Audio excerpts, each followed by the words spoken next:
Hi, everybody, and welcome back to our channel. I'm Sarah, a Canadian that's been living in Croatia for the past 13 years. And together with my Croatian hubby, Ivan, we own and operate Royal Croatian Tours. So if you're thinking about traveling to Croatia, you know who to get in touch with. So today I'm going to talk about some things that Croatians do that might surprise foreigners. And I'm not talking about not sitting on concrete, the giraffe, and wearing slippers. These are more subtle differences or little things that I've picked up on after, living here for a certain number of years, and not the big classic ones like slippers and propuh and sitting on concrete. First one is blaming the weather for your mood. I remember when I was here the first time and when I first got here, and someone was telling me how they were a bit cranky, and it was because of the weather. It was because of the south wind, and that was the reason for their mood. And I said, "What do you mean? The wind?" They're like, "Yeah, the south wind. Everyone gets cranky when it's the south wind." And I just never heard that before. But I like the idea of being able to, blame a bad mood on the weather. So if you're in Croatia, you're not feeling your greatest, just say it's the weather.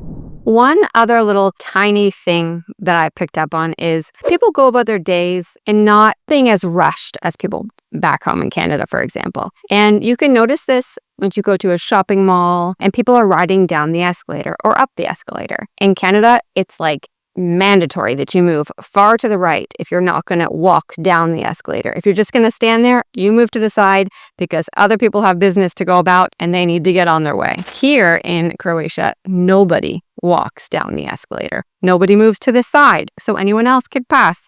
People stand, they ride the escalator down, and there's no rush, and there's no, moving to the side, making room for people that are busy, because everyone just kind of goes at a bit of a slower pace. And that's one sign of that, is just not rushing down the escalator. And so that really surprised me moving here and just seeing people so patiently waiting, going down the escalator, not walking down, standing and just riding the whole way.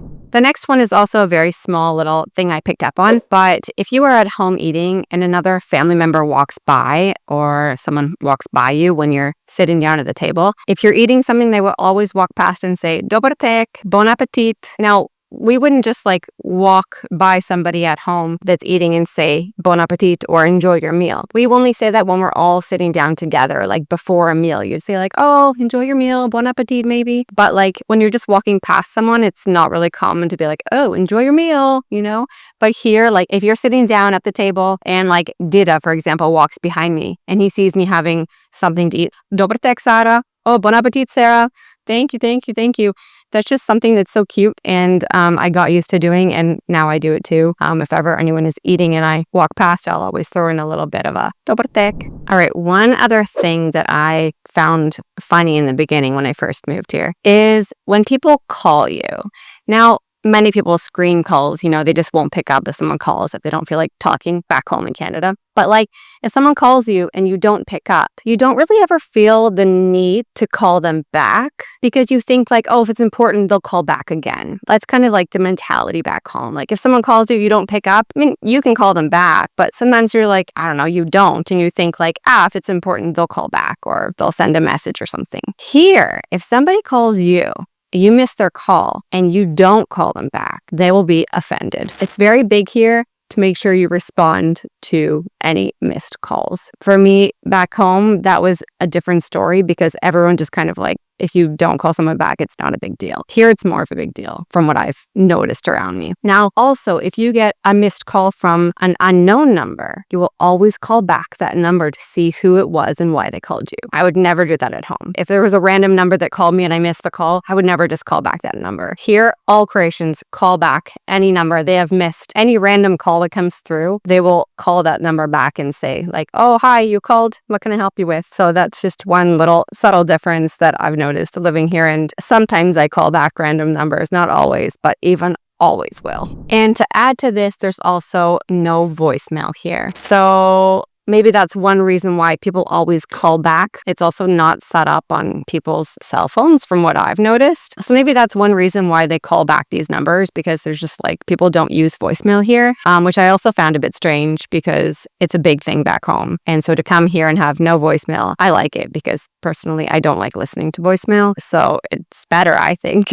But it can be, a convenient thing to have when you're trying to get a hold of someone and you just leave them a voicemail. Instead, people just leave text messages. And so text messages are kind of like the voicemail here. Another thing that I always do now, but it was, I guess not strange at first, but people always text through WhatsApp. People don't really send like regular messages through text message, regular SMS. It's always through WhatsApp. And I think it might be because I think back home a lot of people have like iPhones. And so the iPhone to iPhone text is maybe something more similar to like a WhatsApp. But since people don't have, not as many people have iPhones here. And so there isn't that like iPhone to iPhone free chat, I guess. And so people use WhatsApp constantly. And I use it also constantly. I never send regular text messages. So the only regular text messages that come through my phone are like a reminder of an appointment that like some dental office will send. And that will be the only way that I will use an SMS. So people really use WhatsApp for everything here. The next one is Brations sometimes tend to speak a bit more loudly. And so it can often seem like they're like angry or yelling, but they're not. The tone is just a little bit like more lively and louder. And so if you walk by someone having a perfectly normal conversation, it could really sound like they're yelling at each other. They're not. They're just like having a nice conversation in a louder tone. So if you see two people having a heated discussion, it's probably just a nice, friendly conversation. All right, the next one is most Croatians will carry around a little pack of tissues in their little fanny packs or purses. They're so convenient and so amazing. But like, we don't have, I guess we have these in Canada, but I never remember before like carrying around a little pack of tissues, but it's so handy to have. I don't know what I ever did without them now. But it's just a little pack. You have however many tissues in here, 10 tissues in this one little pack. Very convenient. Travel size pack, and I just don't know what I ever did without carrying around a little pack of tissues. So thank you to Croatians for teaching me that. One other thing that I've noticed while living here is how people like to park up on the curbs here. Now, back home, I would never park up on a curb. That is just something that I had never seen anyone do until moving to Croatia. It is very common for people here to pop up on the curb and park like half on the curb and half on the street. And so I guess because there's just like not a lot of space to park on the street beside the curb, like at home you can park on the street just beside the curb. Maybe because the streets are more narrow here, people just pop up on the curb and like half up on the curb and half not. Even some parking spots downtown are like the line is up on the curb. So like you're actually meant to park there. Some places, if there's no sign, you can just pop up on the curb and park. But some places it's actually like a dedicated spot on the curb to park. So like half the line is on the road and the line continues up onto the curb and around. So it's just funny to see these cars, pop up and down on and off the curbs. It's just something that I had never seen back home. Okay, the next one is like when you get sick. So when I was little and I had like a throat infection or something, or my throat was hurting, we used to have like popsicles, drink lots of cold stuff to kind of, I guess, ease the pain.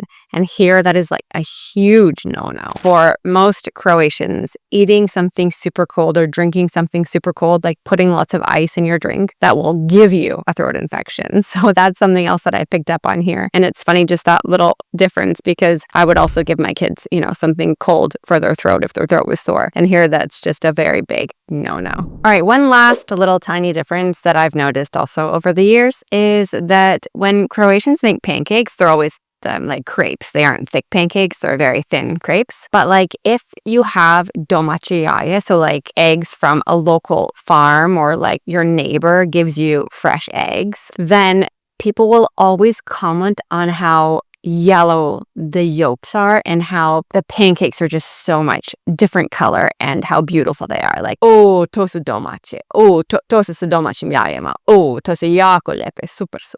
They'll always comment on how like beautiful the pancakes are and how žuto, how yellow they are when they use domaće jaje. It's a big thing here. So those are just some little things that I picked up on. And I've done a whole other video on the bigger things like wearing slippers and not sitting on concrete, not having two windows open for the propu to come through. That's in another video. I'll link it up here. These are just more of like some other smaller differences that I've noticed after living here for several years. Thanks for watching, and we'll see you guys next time.